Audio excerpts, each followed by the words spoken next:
Assalamualaikum warahmatullahi wabarakatuh. Alhamdulillah, alhamdulillahi rabbil alamin.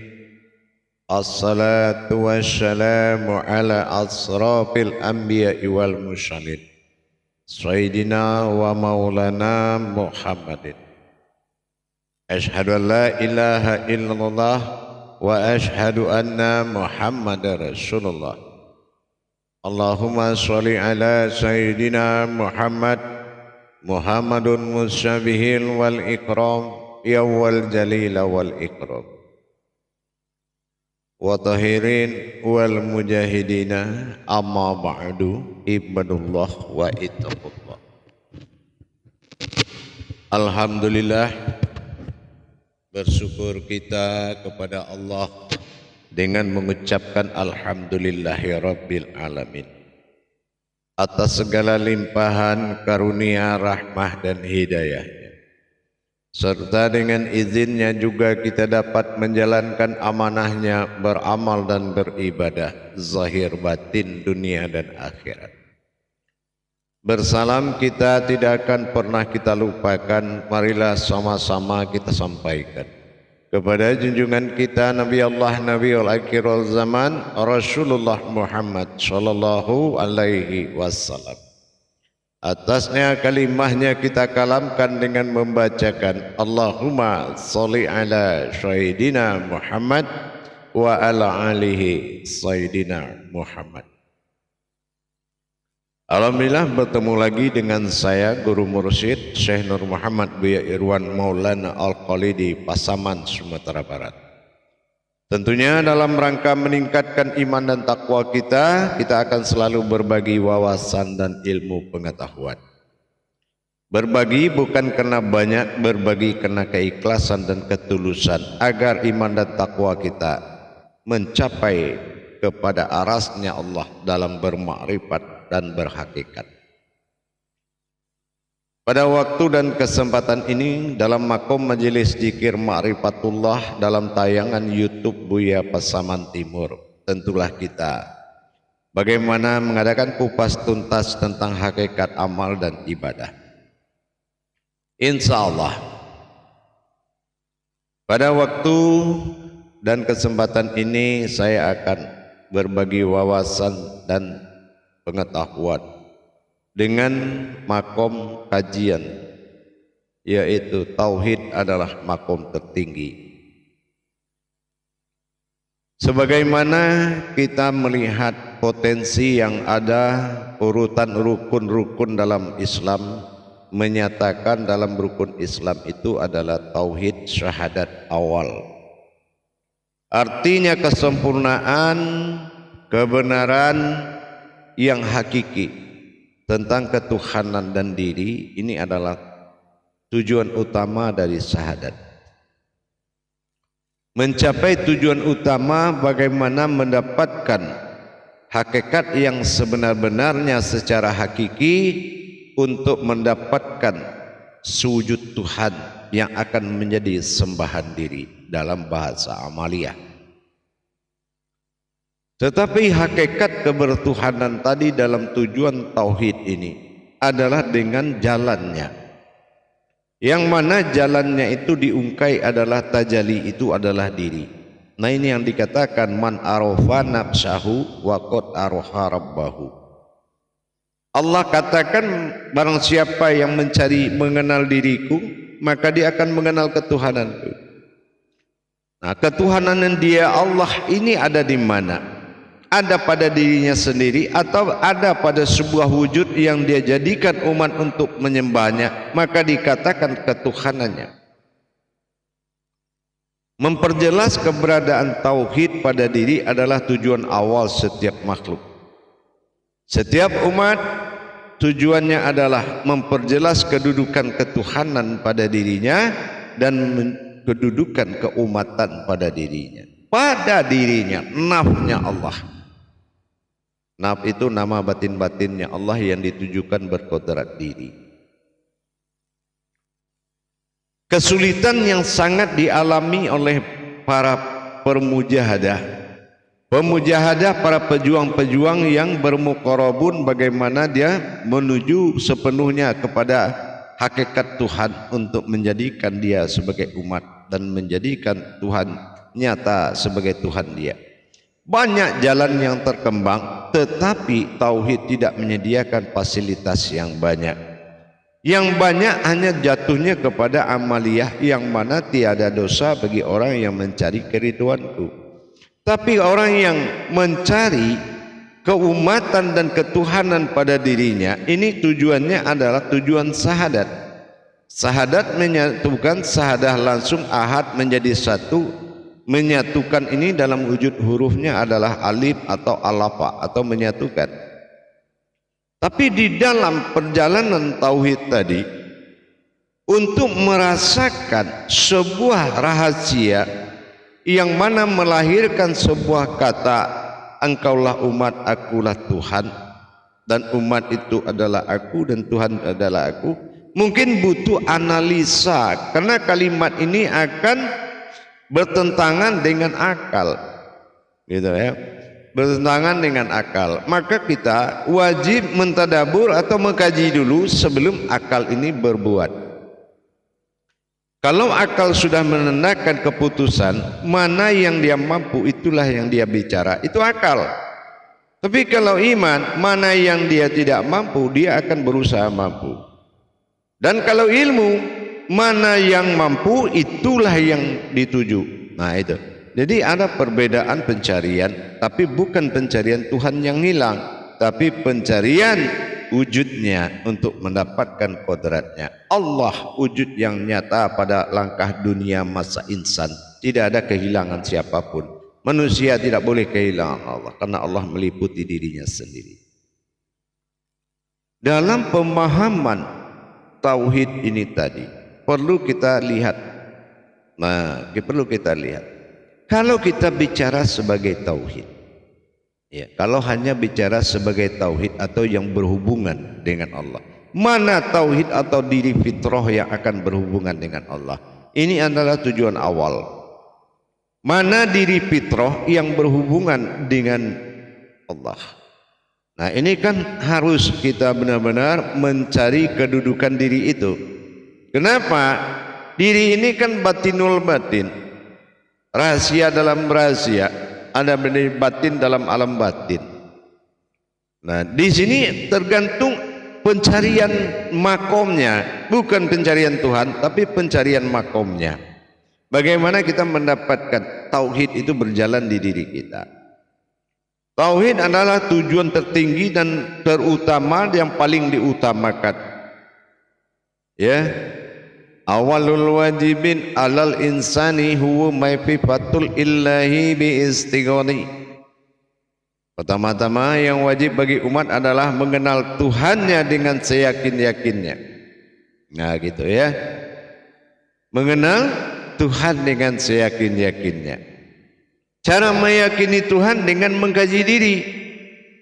Tuhan tidak bisa dikaji, tapi dirilah sebagai wasilahnya untuk mengkaji. Itu yang dihalalkan. Makanya ada kata man arafa nafsahu. Dalam pengkajian ini saya akan ibaratkan seperti kita cerita tentang sebuah laut. Kalau kita bercerita tentang sebuah laut, dalam bahasa hakikat kita akan sampaikan bahwasanya laut ini adalah air yang mengasinkan dirinya. Karena tidak ada yang membuat dia asin. Ya. Laut adalah air yang mengasinkan dirinya. Nah, ingat, ini perumpamaan ya. Rasanya garam, asin, gitu. Akhirnya asin ini menjadi kodrat yang dirasa, tapi tidak bisa dilihat. Yang dilihat tetap laut. Ya, yang dilihat tetap laut. Yang asin tidak akan bisa dilihat kecuali dirasakan. Itu yang dikatakan garam. Artinya air bisa menjadi garam. Gitu, Air bisa menjadi garam. Artinya terkenallah bagaimana kita bisa memisahkan air dengan garam tersebut. Itu kan paling tidak mungkin bisa. Tidak akan mungkin bisa kita pisahkan air ini dengan rasa asin tersebut, air laut. Tapi namanya bukan air asin, namanya laut. Nah, inilah asmanya, namanya laut. Ternyata dia bisa bikin garam. Air yang menjadikan dirinya asin dan berwujud menjadi garam. Di sini ada suatu kesimpulan yang bisa ditarik. Kalau air yang menghasilkan ingin menjadi asin, maka dia bisa menjadikan garam. Garam bisa terlihat.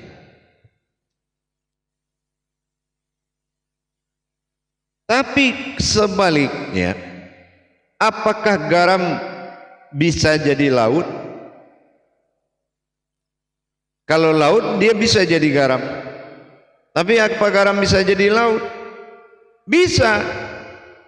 Diambil garam itu, dimasukkan ke air. Garam itu ketemu enggak? Tidak, padahal awalnya dia nyata. Nah, ini yang berawal dari nyata. Kalau tadi air yang berawal dari tidak nyata menjadi garam. Nah sekarang garam halus jadi laut, dimasukkanlah ke laut. Apa hasilnya?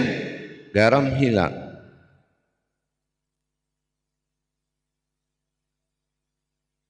Garam itu hilang dan mengambil status sebagai kodrat dari air tadi. Nah sekarang kalau kita tidak mampu menghilangkan diri kita di dalam wujud air, di dalam wujud Allah yang awalnya dia air, seperti garam tadi yang di awalnya dia air, dia kehendakkan dia jadi asin, dia asin, kembali garam kepada laut. Sekarang apa permasalahannya? Cocok garam kembali kepada laut, tapi bukanlah laut itu terbuat dari garam. Nah ini yang dikatakan tauhid. Ini yang disampaikan dikatakan tauhid tadi, yaitu kembali menjadi satu,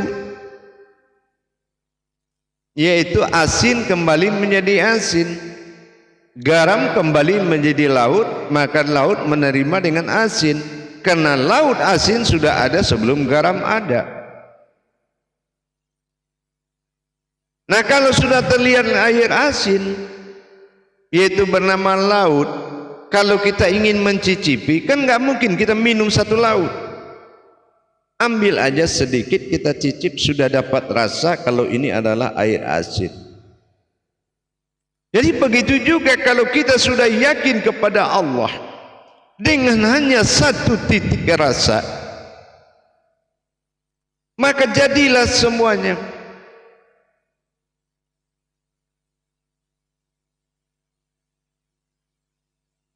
Tapi kalau kita mendirikan faktor lain selain garam dengan laut tadi menjadi sebuah laut, maka kita akan terbelit dengan sejarah yang tidak melahirkan kodrat. Apa kodratnya? Ya rasa tadi. Bertauhid seperti itu juga. Kita tidak merasa sebuah wujud lain yang kembali kepada wujudnya semula, yang dipanggil laut atau tubuh. Jadi kalau kita boleh tahu siapa jasad ini sebenarnya, itulah tadi. Dia kembali menjadi garam besar, tapi tidak lagi dipanggil garam. Dia menjadi sebuah laut. Karena garam luput di dalam air asin, namanya laut. Nah, begitu kita riwayatkan sebuah perumpamaan tentang menghadirkan hakikat Allah pada diri. Kalau kita sebagai garam tidak merasa lebur di dalam asin, maka kita akan terkatung-katung di antara dua iman. Iman Allah dan iman Islam.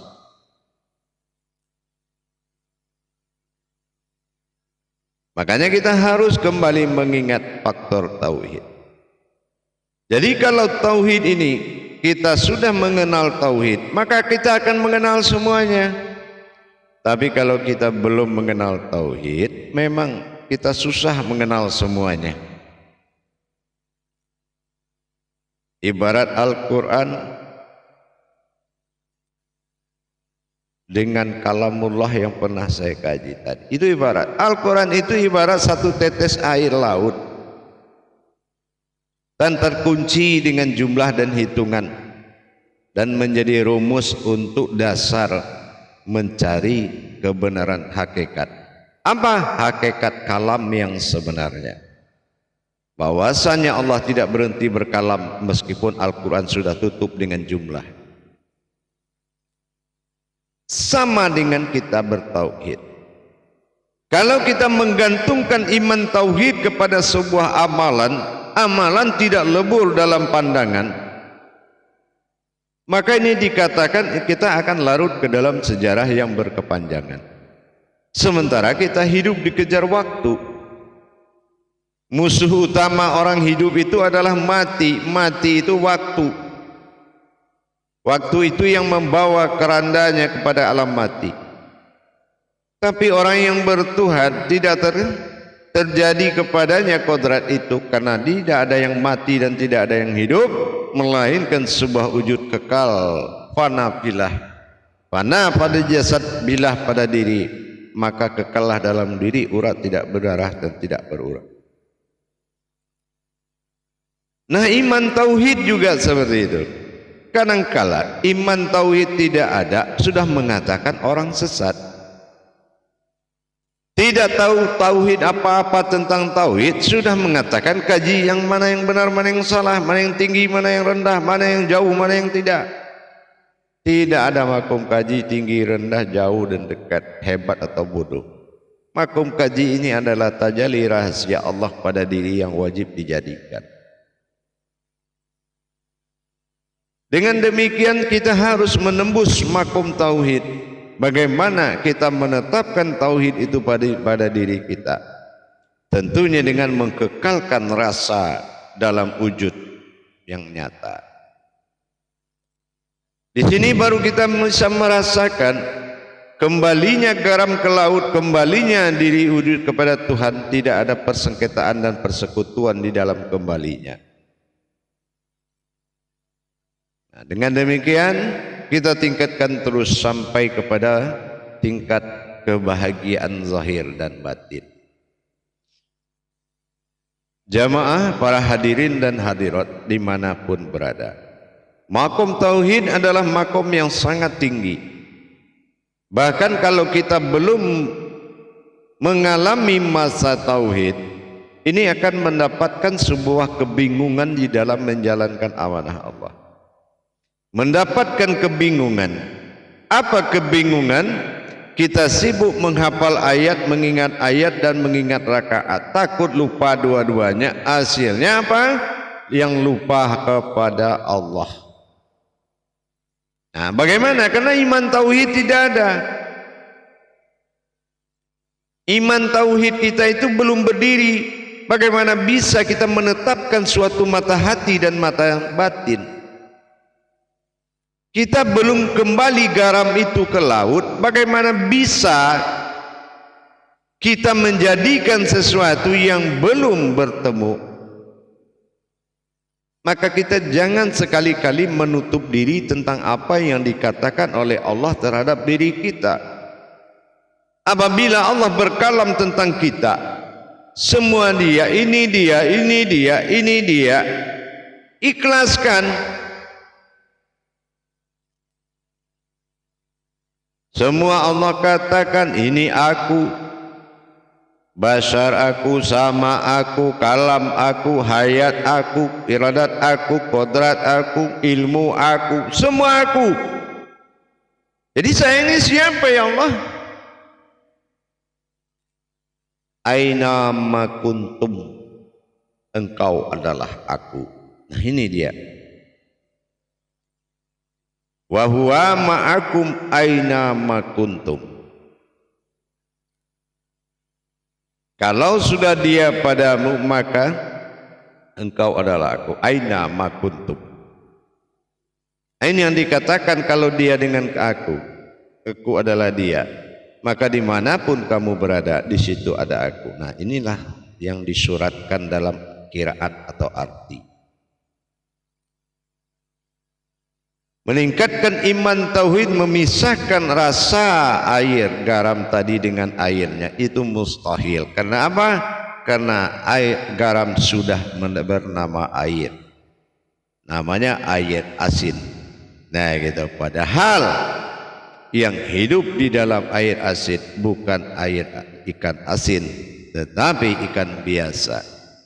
Inilah pelajaran yang sangat berharga bagi diri kita dari alam. Alam sangat memberikan pelajaran berharga. Besar begitulah ombak menyelimuti diriku dan aku tidak akan menjadi ikan asin.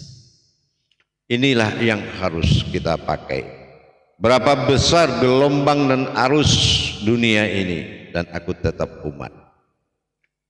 Aku tetap umat yang tidak akan jadi makhluk melata di bumi ini. Aku umatnya Allah, alamnya Allah, sifat bagi Allah. Bisa enggak kita seperti itu berprinsip? Air asin tidak akan mengasinkan ikan. Apapun gejolak yang kamu alami, yang kamu hadapi, baik atau buruk, tidak akan merubah nilai dirimu sebagai wujudnya Allah. Tapi kalau kamu berubah, berarti imanmu sudah runtuh, imanmu sudah gugur, imanmu sudah punah, imanmu sudah habis. Maka kamu menjadi makhluk penghuni bumi dan langit. Kita akan menjadi makhluk penghuni bumi dan langit. Maka kita harus benar-benar kembali ke tauhid. Tauhid adalah satu kodrat dalam dua jiwa. Sahadat menyatu, sahadah langsung ahad menjadi satu. Tauhid berhubungan, tafrid merasakan, tajrid mengalami. Nyata berhubungan dan nyata mengalami dan nyata merasakan. Kebenaran inilah yang akan menjadi judul awal dari salat, yaitu satu, ihram, takbiratul ihram. Mari kita tingkatkan iman tauhid kita. Insya Allah mudah-mudahan jadi apa yang kita inginkan. Insya Allah mudah-mudahan tercapai semua yang diinginkan Allah, yang didoakan oleh diri kita. Satu doa. Insya Allah. Bagaimana menjadikan derajat diri adalah umat dan mendatangkan derajat wujud adalah Tuhan, adalah umat Tuhan. Tentu dengan mengkekalkan setiap sifat Allah di diri kita. Kekalkan hayyun baqo, baqo'um billah. Yang kekal itu adalah berbatin dengan aku, kata Allah. Insya Allah. Alhamdulillah, mudah-mudahan bermanfaat buat kita bersama. Insya Allah. Dan bagi jamaah para hadirin dan hadirat dimanapun berada, yang ingin mendapatkan bimbingan seminggu sekali live streaming, live Google Meet, belajar seminggu sekali, silakan mendaftarkan diri di aplikasi YouTube, di aplikasi Buya Pasaman Timur. Ketik Buya Pasaman Timur di Play Store. Insya Allah ikuti proses, maka nanti kita akan bertemu di dalam belajar live seminggu sekali, insya Allah. Alhamdulillah, mudah-mudahan berkah dan bermanfaat. Bagi yang sudah tahu, hanya saya berganti mengingatkan. Bagi yang belum paham, balik kananlah dan belajar dengan baik. Tidak ada kata terlambat bagi Allah. Cepat bukan artinya berhasil, lambat bukan artinya tenggelam atau ketinggalan. Insya Allah mabrur. Barakallahu azim. Mudah-mudahan dengan adanya tausiah pendek ini bisa membawa manfaat kepada kita bersama. Tidak hentinya Buya Pasaman Timur dalam YouTube Kupas Tuntas Amal dan Ibadah. Mari kita selamatkan diri dan keluarga. Insya Allah Islam selamat atau teraniaya. Jangan berpikir demi kebaikan, tapi berpikirlah untuk menunda keburukan. Sekali lagi saya sampaikan, janganlah berpikir dalam menerima kebaikan dan berpikirlah dalam menunda keburukan. Insyaallah. Amin. Akhirul kalam wabillahi taufiq wal hidayah. Assalamualaikum warahmatullahi wabarakatuh.